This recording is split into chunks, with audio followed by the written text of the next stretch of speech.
Welcome back to our channel. আজকের ক্লাসে আমরা দিলাম একটা নোটিশ রাইটিং। নোটিশ রাইটিং একটা খুবই ইম্পর্টেন্ট জিনিস এবং প্রত্যেকেরই কাজে লাগবে। দেখো, নোটিশ রাইটিংয়ের কোয়েশ্চেনটা আমি পড়ে দিচ্ছি তোমাদের, ঠিক এরকম টাইপের কোয়েশ্চেন তোমাদের থাকবে।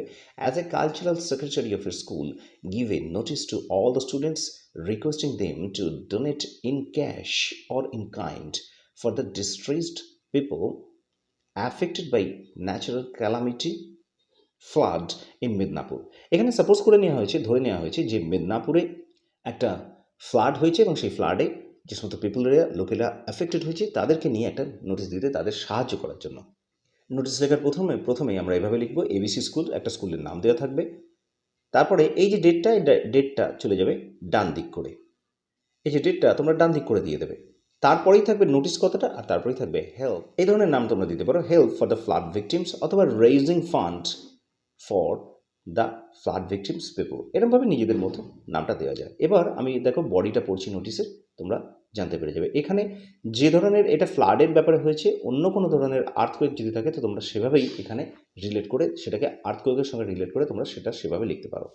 দেখো, নোটিশের মতোই আমরা এটা লিখছি, you all are aware of the recent cyclone in Midnapore district of West Bengal. এটাকে অ্যাজিউম করা হয়েছে যে রিসেন্টলি একটা সাইক্লোন ঘটে গেছে মিদনাপুরে, তাই এইভাবে বলা হচ্ছে যে তোমরা সকলেই এ ব্যাপারে অবগত আছো যে মিদনাপুরের একটা রিসেন্ট যে সাইক্লোন ঘটে গেছে সেটার ব্যাপারে। Lots of people in Midnapore have been affected by the recent cyclone. প্রচুর লোক, এখানে দেখো লটস অফ পিপল কথাটার মানে হচ্ছে, এই যে লটস অফ পিপল কথাটার মানে হচ্ছে প্রচুর লোকজন মিদনাপুরে তারা অ্যাফেক্টেড হয়েছে বা তারা ক্ষতিগ্রস্ত হয়েছে এই রিসেন্ট সাইক্লোনের দ্বারা। Our school has decided to extend it's hand to the distressed people. আমাদের স্কুল এটার ব্যাপারে সিদ্ধান্ত নিয়েছে, হ্যাজ ডিসাইডেড। দেখো এখানে হ্যাজ ডিসাইডেড মানে সিদ্ধান্ত নিয়েছে, প্রেজেন্ট পারফেক্ট টেন্স আছে এখানে। টু এক্সটেন্ড ইটস হ্যান্ড মানে এটার হাত বাড়িয়ে দেওয়ার জন্য to the distressed people. Distressed people কথাটার মানে হচ্ছে দুর্দশাগ্রস্ত যে সমস্ত লোকজনেরা আছে বা অ্যাফেক্টেড লোকজনেরা যারা পিপলেরা যারা আছে সেই বন্যাতে, এখানে ডিস্ট্রেসড পিপল বলতে তাদেরকে বলা হচ্ছে। All the students are requested to contribute money within there financial capacity or help in kinds such as food, clothes and other necessary things for the distressed people in the cyclone.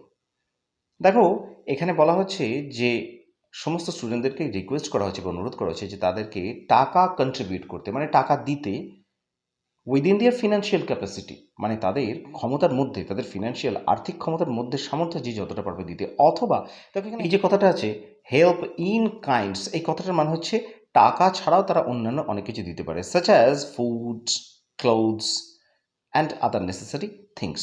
এই ধরনের জিনিসগুলো দিতে পারে তারা, জামা কাপড় দিতে পারে, কিছু খাবার দিতে পারে, শুকনো ড্রাই খাবার দিতে পারে এবং আরও কিছু জিনিস যদি দরকারি তাদেরকে সাহায্য করার জন্য দেওয়া যেতে পারে, তো সেগুলোও দেওয়া যেতে পারে। Our help will save the distressed people and their families. আমাদের সাহায্যটা ওই যে বন্যাতে ক্ষতিগ্রস্ত লোকেদের এবং তাদের পরিবারদেরকে সাহায্য করবে এবং তাদের বাঁচাবে। Cooperation from the students and their guardians is solicited to make this mission successful. মানে কোঅপারেশন মানে হচ্ছে সাহায্য বা সহযোগিতা স্টুডেন্টদের থেকে এবং তাদের যে গার্ডিয়ানস আছে, তাদের যে অভিভাবক আছে বাড়ির, তাদের থেকে অনুরোধ করা হচ্ছে বা আশা করা হচ্ছে। এই যে সলিসিটেড কথাটা মানে হচ্ছে অনুরোধ করা হচ্ছে তাদের যে কোঅপারেশন বা তাদের যে সহযোগিতা, এই যে উদ্দেশ্যটা আমাদের মিশন মানে হচ্ছে উদ্দেশ্য, এই যে উদ্দেশ্যটা সেটাকে সফল করার জন্য। The last date for such contribution is 25th July. এই যে কন্ট্রিবিউশন করার জন্য ক্যাশে অথবা কাইন্ডে, এই যে কন্ট্রিবিউশন করার জন্য এটার সময় হচ্ছে 25শে জুলাই অবধি। For any further query the undersign may be contacted. এই যে লাস্টের লাইনটা, এই লাস্টের লাইনটা তো তোমরা জানো সকলেই, যেটা দিতে হয় যে আরও অন্য কিছু যদি কোয়ারি থাকে বা জিজ্ঞাসা থাকে তাহলে জন্য নিচের ব্যক্তিকে যোগাযোগ করতে। এখানটা অ্যাজ ইউজুয়াল যেমন কাউন্টার সাইন্ড বাই হেডমাস্টারের নাম থাকে, আর ঠিক তার নিচে দেখো এই যে এসডি লিখে, যে তুমি যে এটা লিখছো, নোটিশটা যে লিখছো, student secretary, cultural committee, ABC high স্কুলের নাম, এগুলো নোটিশের ফরম্যাটের মতো দিয়ে দেওয়া হয়েছে। তো আশা করি স্টুডেন্টসরা যে আজকের এই নোটিশটা তোমাদের বাকি নোটিশগুলো লিখতে অনেক সাহায্য করবে। ভিডিওটা ভালো লাগলে একটা লাইক করো, শেয়ার করো আর অবশ্যই জানিও যে আর কী ধরনের রাইটিং তোমাদের দরকার। সকলকে ধন্যবাদ, ভালো থেকো।